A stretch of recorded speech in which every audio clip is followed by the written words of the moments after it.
बांधकाम व्यावसायिकांची प्रमुख संघटना असणाऱ्या क्रेडाई MCHI कल्याण डोंबिवली युनिटनं कोरोनाच्या पार्श्वभूमीवर घर विक्रीसाठी एक अनोखा उपक्रम राबवला। या संघटनेनं mymchi.com या नावानं वेबसाईट बनवली आहे। त्याद्वारे आता ग्राहकांना केवळ एका क्लिकवर आपलं आवडतं नवीन घर बुक करण्याची सुविधा उपलब्ध झाली आहे। घरांच्या बुकिंगसाठी बांधकाम व्यावसायिकांच्या संघटनेनं केलेला हा देशातला बहुधा पहिलाच प्रयोग असावा।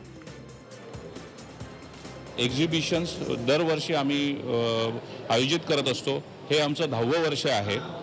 कोरोनामुळे आम्ही फिजिकली यावर्षी एक्झिबिशन आयोजित करू शकलो नाही, परंतु डिजिटल वर्ल्डमध्ये एक उपक्रम सुरू करावा आणि हे पहिलं पाऊल म्हणून क्रेडाई MCHIने हे पहिलं पाऊल उचललेलं आहे आणि mymchi.com या पोर्टल मार्फत सर्व ग्राहकांना याचा लाभ घेता येईल आणि त्यांना याचा बेनिफिट होईल अशी आम्ही आशा बाळगतो।